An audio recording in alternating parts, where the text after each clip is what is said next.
pictures on social media, please remember to tag CESD and CII. Coming back to the session, this session will explore ways to embed resilience at the grassroots level, making urban infrastructure adaptive, inclusive, and regenerative.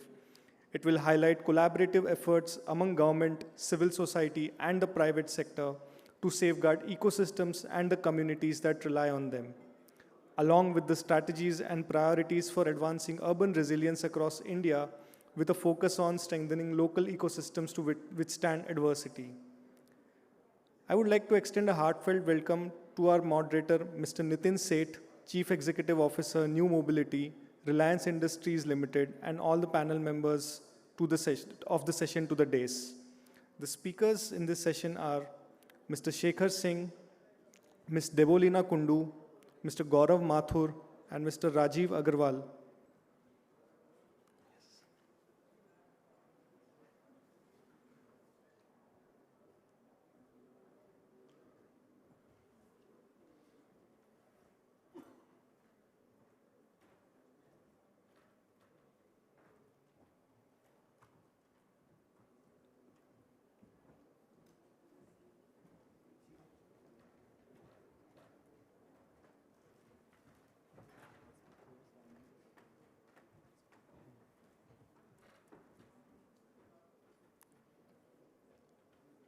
May I please request the people at the back to please settle down so we can begin the session? I now request the moderator, Mr. Nitin Seth, to set the context and begin the discussion. Thank you. I think rapid urbanization is a topic and resilience. So I think we all know cities are growing, people are moving into the main cities, because the opportunities are very high in the main cities, but it has exposed the cities to a lot of air pollution, resource scarcity, extreme weather conditions. I think some of things happened in the last few days, and you would have seen the kind of public outcry into what they saw. I'm coming from Bangalore, where you happen every day, so it is there, which is a pressure which is putting on the city. When we talk about resilient infrastructure, we're talking about creating and adapting an inclusive system that can withstand such kind of shocks. Because shocks will come, there are pressures from the people on the infrastructure, there'll be, how does a resilient thing withstand such kind of shocks? Today we'll discuss what is the collaborative way we all can work together between the government, the private sector, and the people, so that we can find a very collaborative way of working to solve some of those issues. There is no, let me say, a magic wand to solve this thing tomorrow. Expectations are high, but question is, how do we work in a collaborative way to make it withstand such kind of pressure? There will be a lot of challenges as we go forward from citizens, because citizens do expect this to be resolved. I look forward to a very productive dialogue from the esteemed panelists. I will introduce them, and they will give their views on some of the issues. We have Mr. Shekhar Singh, IS officer from Municipal Corporation, Pimpri-Chinchwad, Pune. Ms. Debolina Kundu, Director, National Institute for Urban Affairs. Mr. Rajiv from CEO for BitCam, he's come all the way from Guwahati. And Mr. Gaurav Mathur, Lead Business Development. So I'll start the discussion by putting the first question to Shri Shekhar Singh. Sir, you are aware, how can municipal corporations balance rapid urban growth, which you are seeing, especially like look at city like Pimpri-Chinchwad, Pune, with the ecological protection and community well-being? How do you think you can balance this rapid growth with the ecological and the community well-being, sir? I think first and foremost, we have to all understand that the cities in India are growing at an absolutely mind-boggling pace. If you look at our city, we were a city of 17 lakh people, 1.7 million in 2011. We're already 3.2, 3.3 million. So that's almost about doubling in about 13 to 14 years. And if this is the pace with which we are growing, it puts, no doubt, all the resources into quite a bit of a strain. Now, it's very easier said than done. What you mentioned about Bangalore or Gurgaon, or it could be a PCMC, it could be Pune, it could be any of those cities. What we keep saying about urban planning and how urban planning can become a very important tool, but it's often easier said than done. You know, it's very easy to say that it should be proper urban planning and this and that. But the entire political economy that exists around cities, the way that we are building our cities, the greed with which we are building our cities in various forms creates issues. But I think first and foremost, if you're able to do a proper urban planning to that extent, I'm also proposing that solution only because, you know, that is one, solution that can plug all those ailments.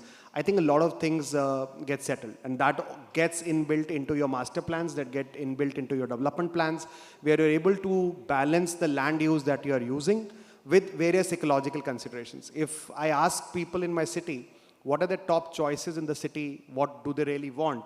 You know, we had a recent participatory budget exercise where we got almost about 2,500 suggestions, not too much, not too less.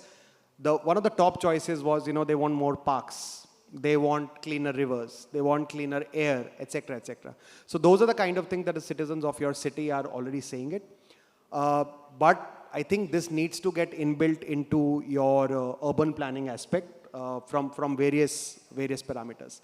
One very critical factor also is the financing part of it. You know, no matter how much you say, no matter what you say, for so much population influx coming to the cities, our cities are woefully underfunded to that extent.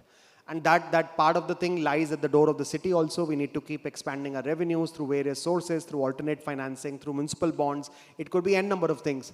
But you would need immense amount of funds flowing into the cities if we want to create the infra for today or tomorrow.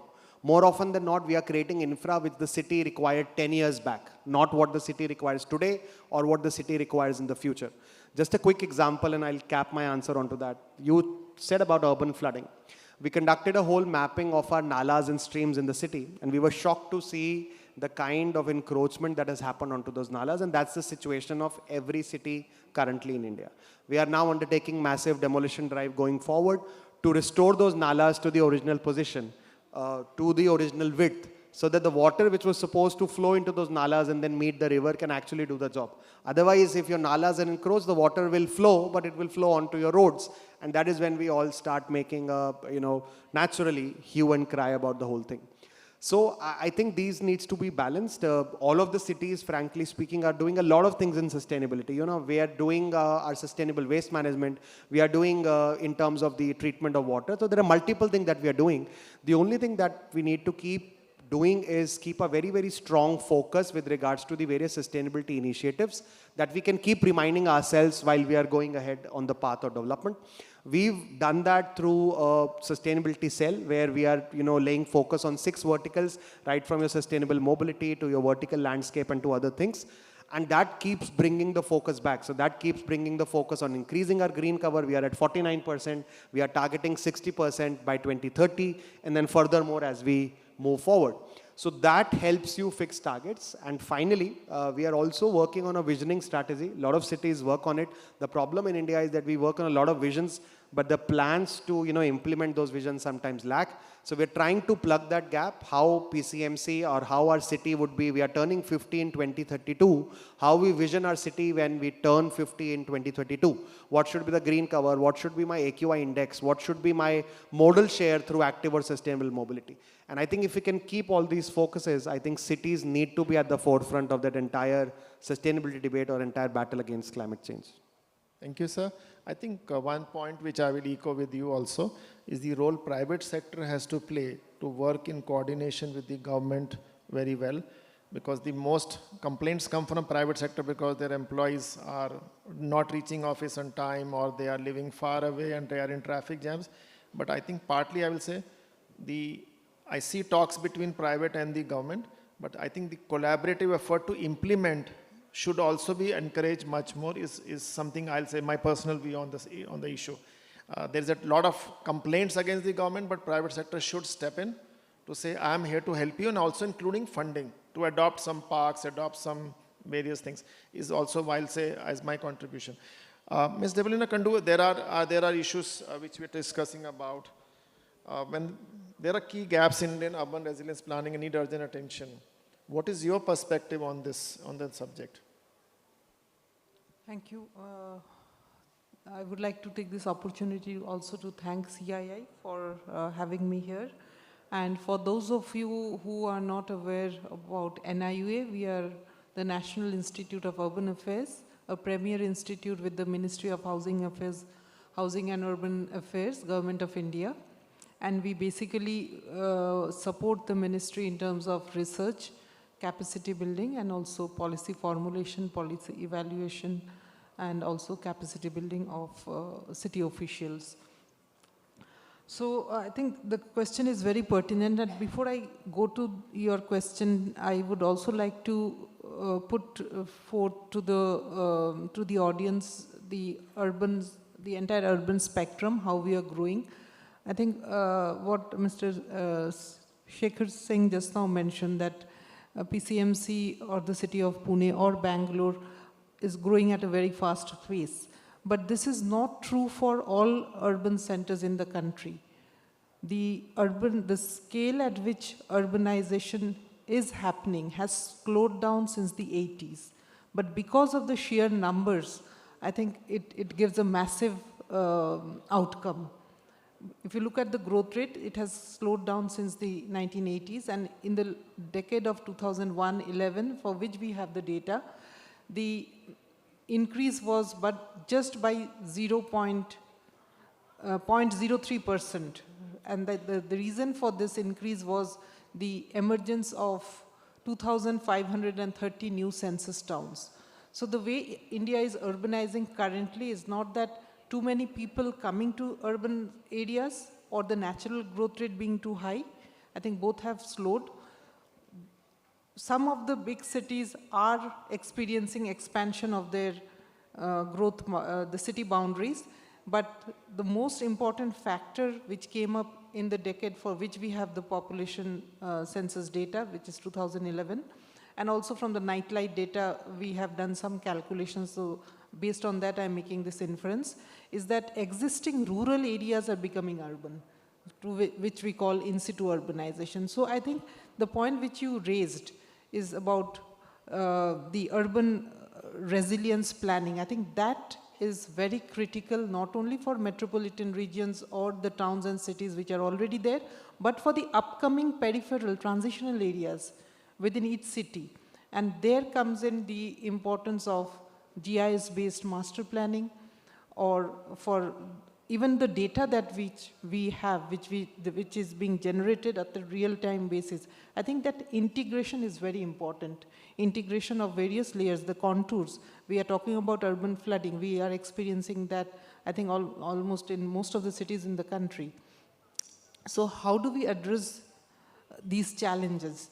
I think the first need is to have the data and also to integrate data before we take any informed decision based on that predictive data analysis. Use GIS, use AI. The current tools, I think, needs to be the basis of any informed policy decision. Again, I think risk-informed planning is very important. The master plans need to have various GIS-based master planning. I think 60 to 70% of our cities do not have any master plans. So I think, although the Amrut mission has started helping cities in preparing master plans, I think this is the need of the hour. Again, for disaster management, I think disaster management plans need to come into operation. Just not only that we prepare plans, but those need to be actionable. And as again, Mr. Singh just now mentioned about the funding. So the Government of India has come up with the UCF, the Urban Challenge Fund, where 25% of the funding comes from the center as a grant. The remaining 75% either has to be funded by the state governments or the urban local bodies. So how do we do it, and how would the next generation of infrastructure be climate sensitive? I think these are questions which need to be addressed both by the public sector and the private sector. There needs to be synergy in doing so. And we have, from the Government of India, as an offshoot of the Smart Cities mission, we had the Cities 2.0 program. Again, climate observatories are being formed in 21 states, and also climate cells are going to be established. So how do you synergize between all these initiatives and come up with solutions that do not remain restricted to only a few metropolitan cities, but to a huge tail of small towns? In India, we have around 9,000 small towns, less than 1 lakh population. So how do you serve this?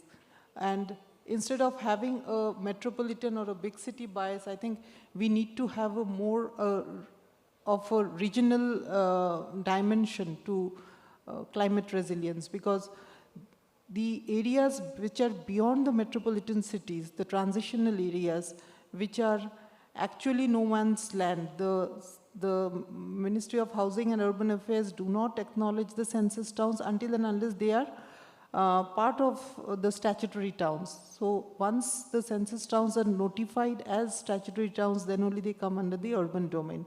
So I think a lot of synergy needs to happen between the various siloed interventions that are taking place just now.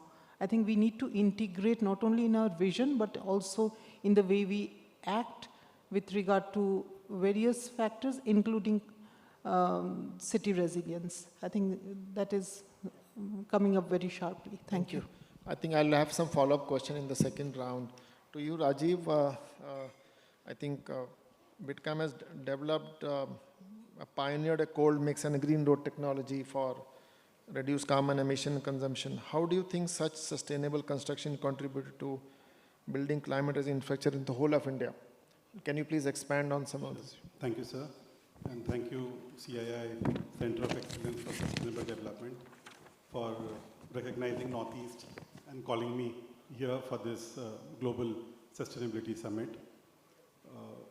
We have been very active in the domain of developing technologies that could mitigate carbon emissions, especially in the road sector.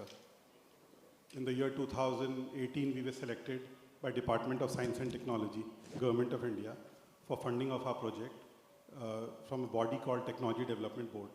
And we had set it up in Durgapur to scale up this green technology called green bitumen.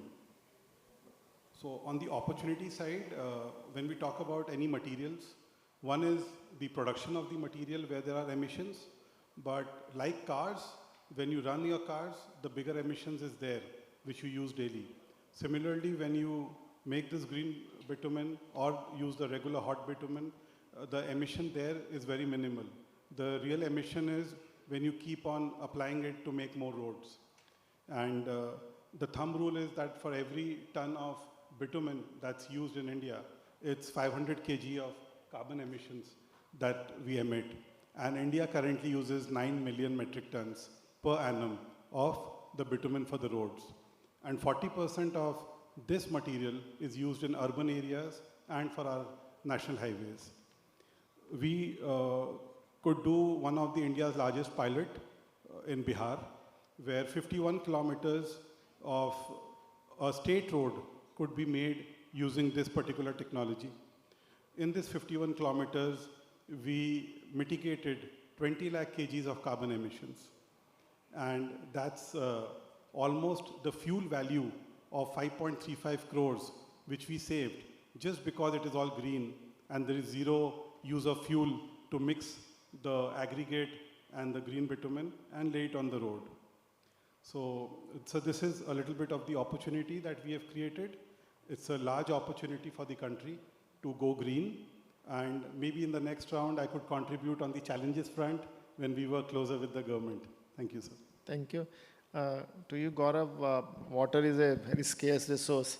So yes. Question I'm asking you, what innovative technologies in water and energy management you are bringing to strengthen our resilient our infrastructure?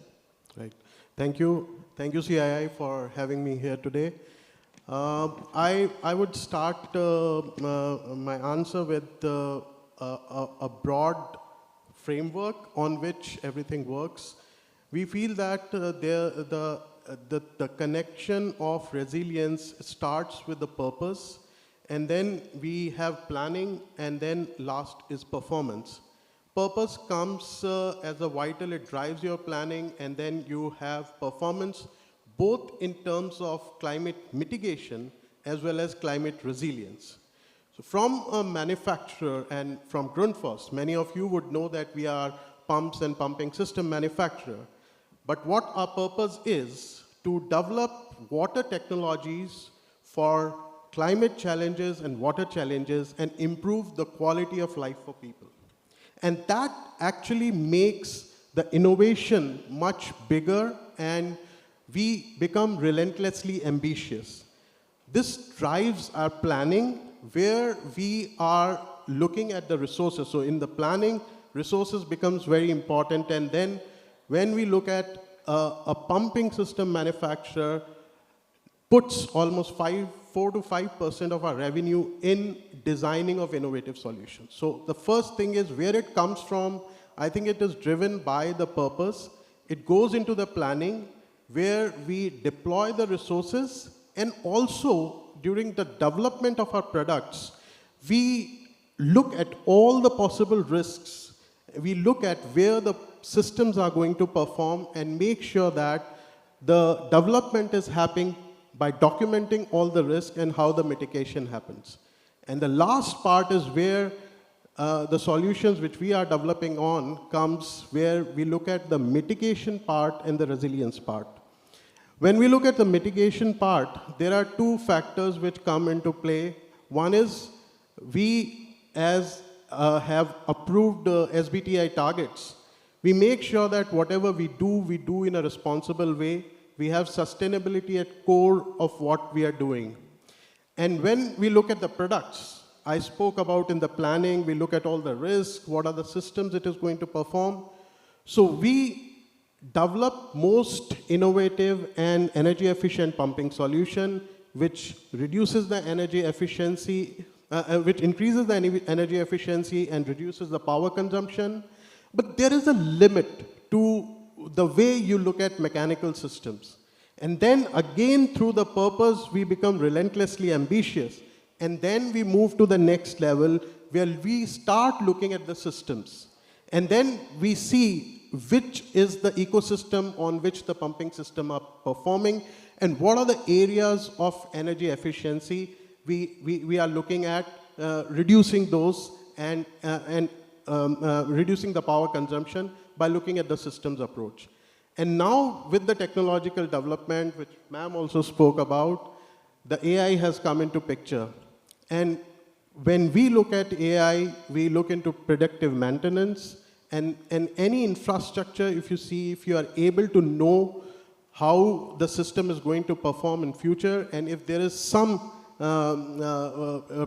maintenance issues which is known well in advance, I think that makes the system much more resilient.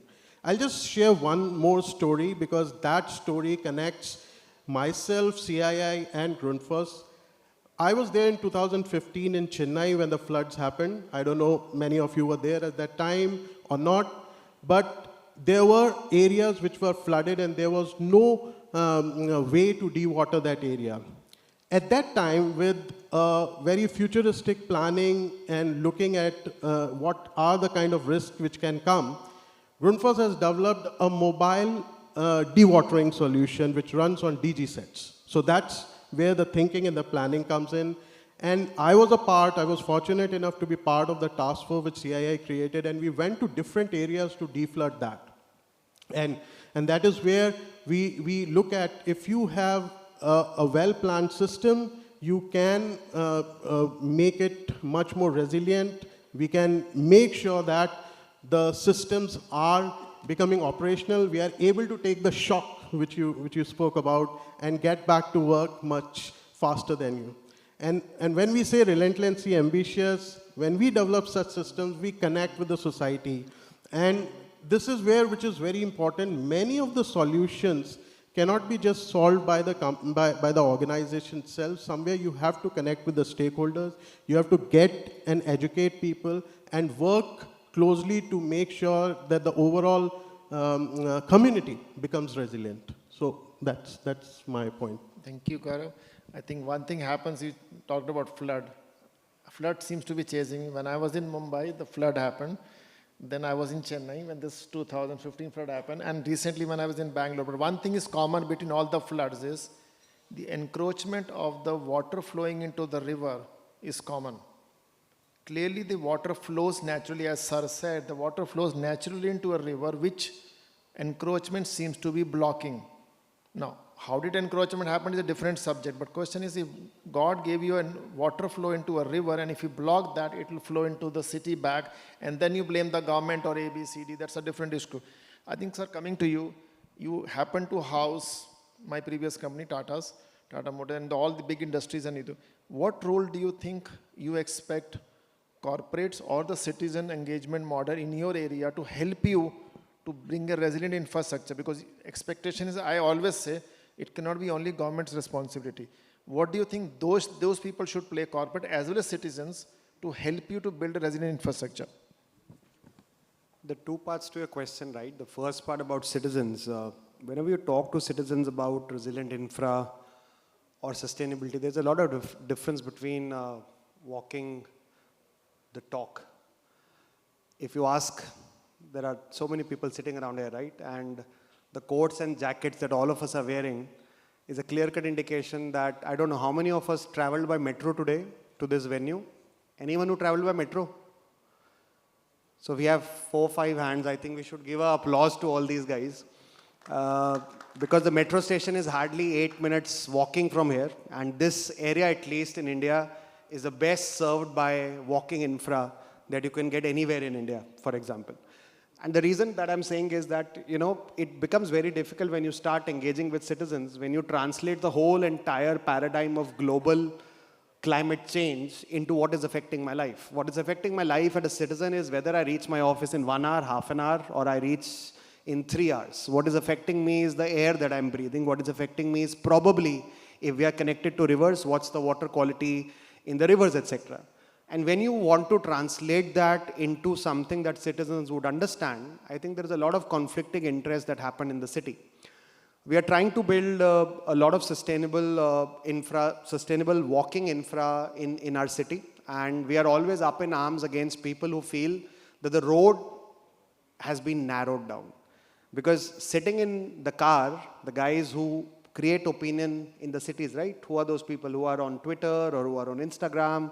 Or, the opinion makers, they're all sitting behind a wheel in a four-wheeler. But we never think about a person who's walking on the road. We never think about a person who might be cycling for work. And when you start entering into that domain, the same very interests start to conflict. So I think it becomes very critical, as he was saying about indulging all the stakeholders, it becomes very important to take care of each and every cross-section of the stakeholders that are there in your city, which might be impacted with the various things that we are doing. And it also becomes very important to translate this entire global paradigm, break it down into what affects the citizens and how you can take the concerns of the citizen forward. So it might be from a pollution angle, it might be a low emission zone. We are trying to dabble into it. It's a very difficult thing to do in India. London has done it, but low emission zone in India are absolute nightmare. I'm beginning to realize it as we are beginning to move towards implementation. When you talk about kachra, waste management, we all want clean, clean cities, clean streets. But many of us don't think twice about dropping a wrapper outside our cars. Not many of you do it. The number is decreasing by the day, but still there are a lot of examples like that. So I think citizen engagement is a very core principle of what we are trying to do. And we've seen, for example, a recent project of Harit Setu, which is again a project that we are very proud of in our city in terms of active mobility. We've won multiple awards also for that. That would be one of the first projects of saturating an entire neighborhood through safe cycle and walking infra, for example. We must have conducted some 100 stakeholder consultations, and 100 is a lower number that I'm telling you. Small groups, neighborhood groups, town hall consultations, right from the project conceptualization stage to the final DPR preparation, putting the DPR out for public comments, implementing the projects. Even in implementation, every day there's a struggle in trying to make people understand why we are doing a particular thing. So I think citizen engagement becomes very critical. Final strand of your question was with regards to industry and with regards to the industrial players. I was just saying when we were sitting in the other room, when we start talking about financing, and I did touch upon the financing part, I think the time has come when the industries should move beyond the entire mind frame of CSR and CER and other things, move beyond that, become important stakeholders in the actual financing of the development of the city. That comes very, very easily through tools like municipal bonds in US. US is a $3.2 trillion municipal bond economy, all driven by cities. But that is also because industries have that faith in the cities, the administration and the government, that their money would be utilized for the city. But that is beginning to happen in India. I would in fact invite all the industry members, wherever a city in your area comes out with a municipal bond, if you can invest that, probably you'll take a bit of a hit if you compare the municipal bond return from an equity market.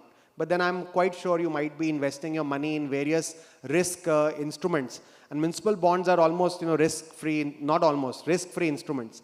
And I think if cities become part in terms of investing into the creation of the infra, I think that helps not just the industry situated in that city or in that region, but also the city as well. And one final strand, I think the entire startup energy is something which is, really coming out with solutions. I have 3 examples. We are beginning to collaborate with a startup called RES AI, which is helping us put a AI modeling, what ma'am was also saying about using the data, putting up AI model for the flood early warning system, based on our topography, based on the width, the encroachments of our nalas, based on our rainfall, etc. We have another startup which is helping us put in, it's called Parking Pal. It was incubated in our own startup ecosystem only, which is helping us put up a whole digitized parking system across the city.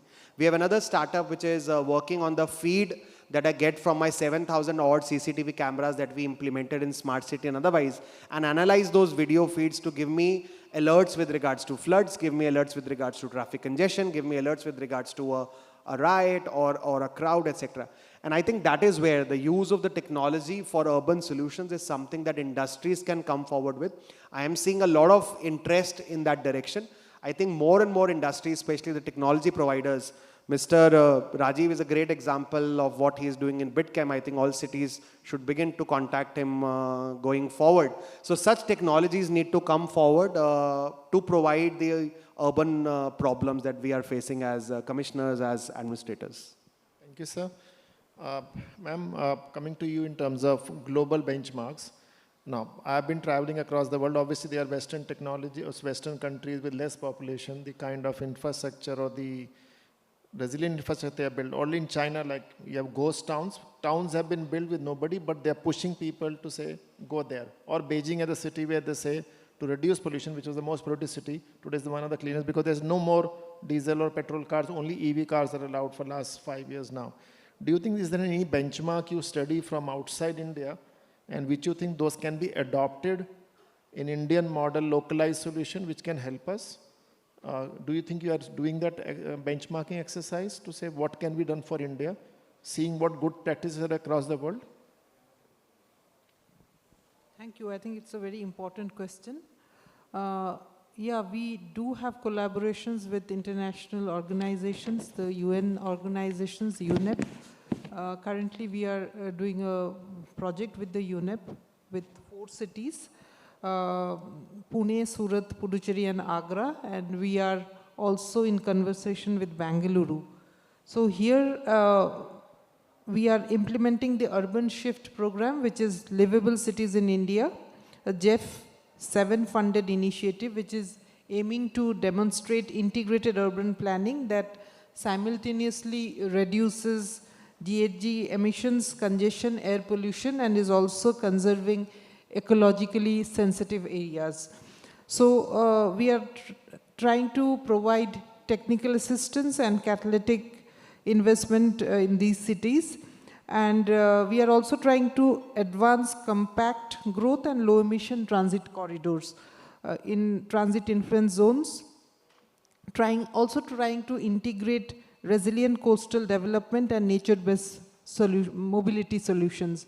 So not only in this project, I think also in the cities project where we worked with 12 cities and currently in the cities 2.0 with 18 cities, we have the international experts who join us as transversal experts, helping each of the cities in the areas where they need the help.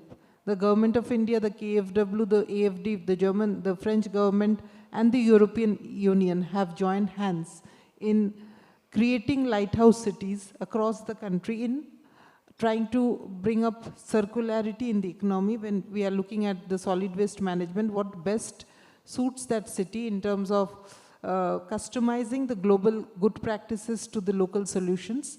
We are working on those lines.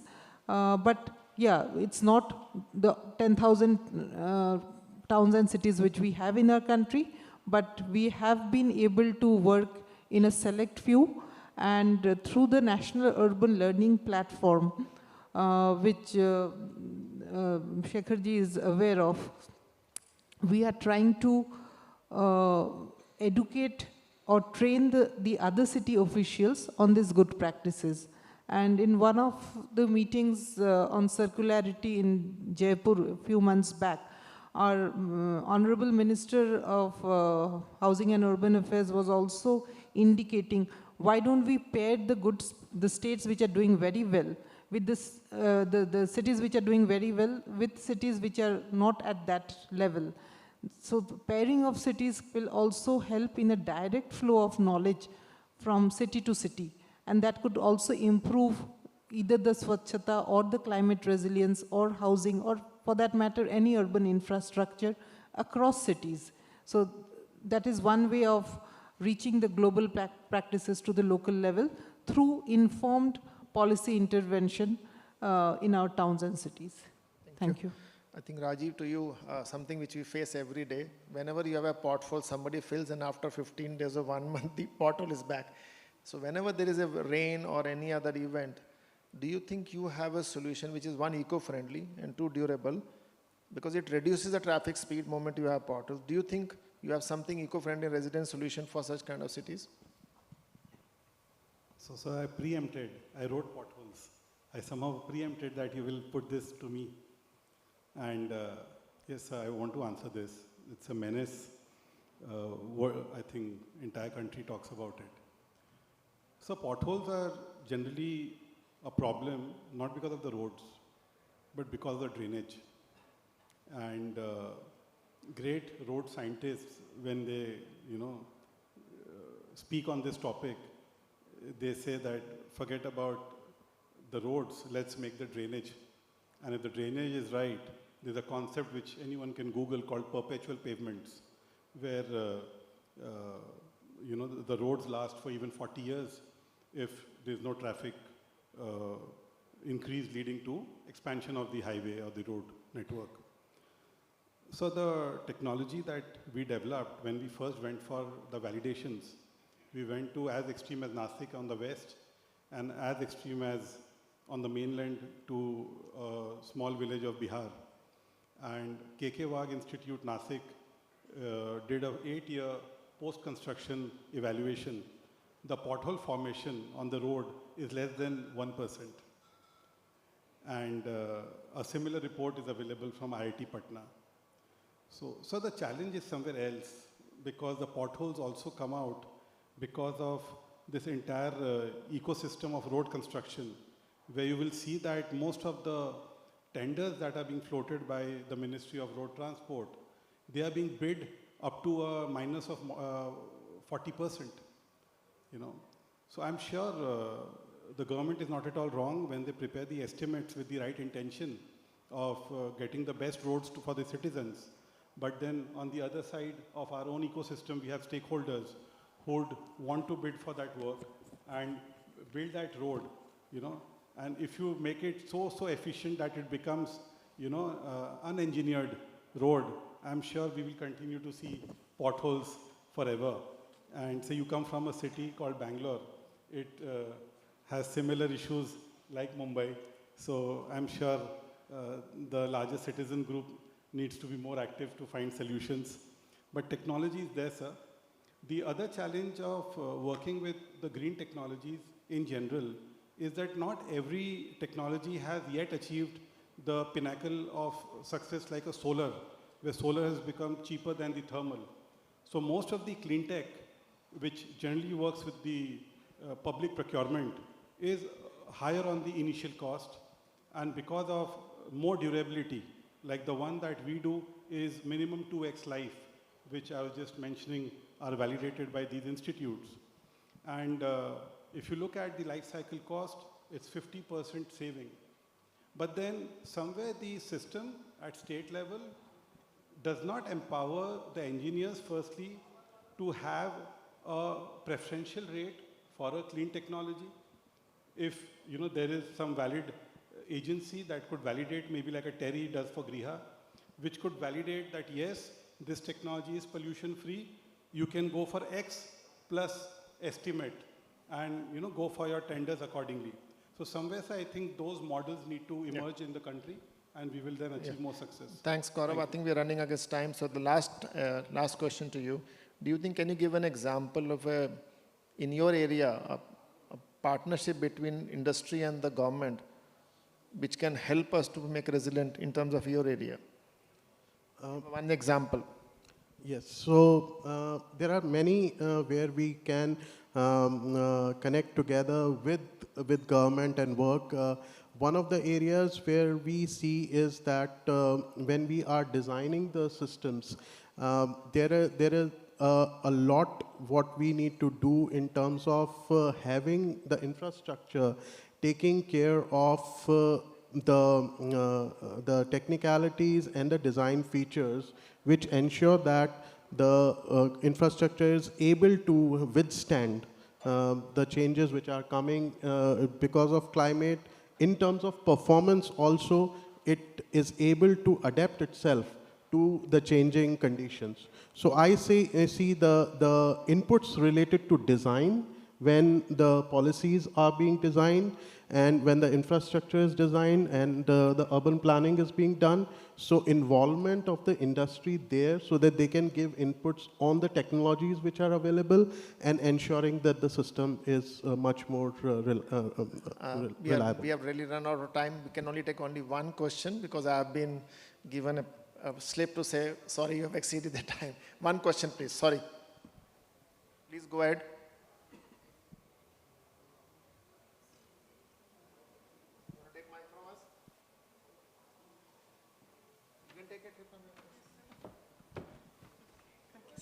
So the question is for you, sir. The question is for you. Wow. So there's this challenge of tire wear emissions, which is a difficult challenge, and globally nobody's really been able to address it or is actually addressing it.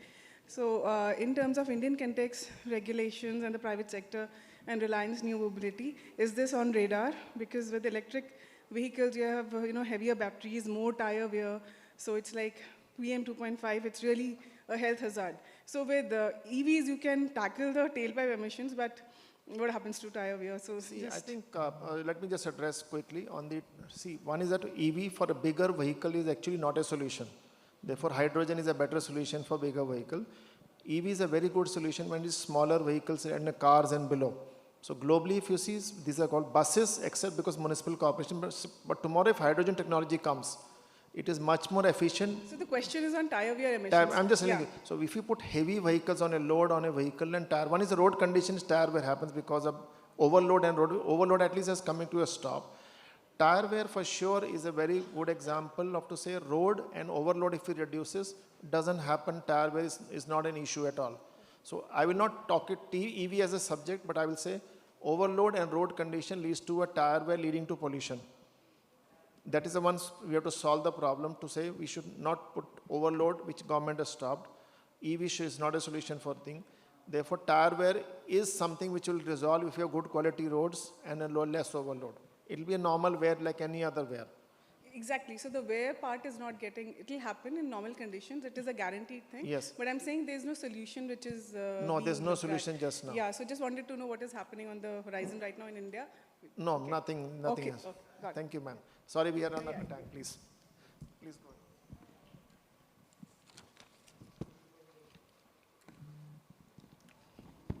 Ladies and gentlemen, with this, we end this session.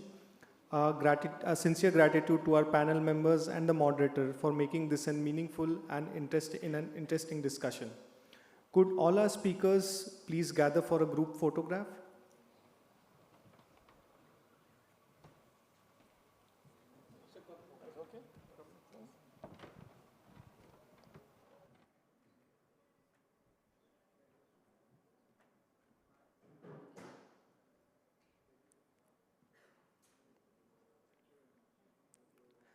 I now request the moderator, Mr. Nitin Seth, to hand over the token of gratitude to all our panel members.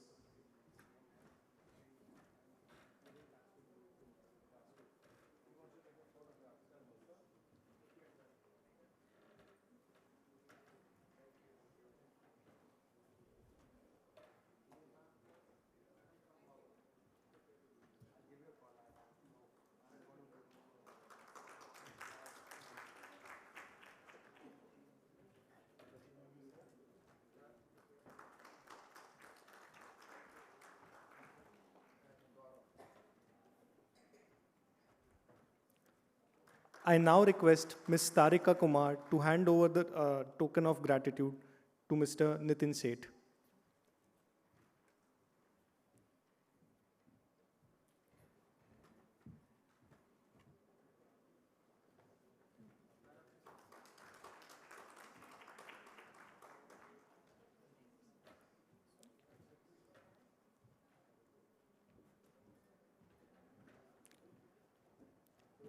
I request all the participants to please be seated. We'll be beginning the next session shortly, followed by a high tea.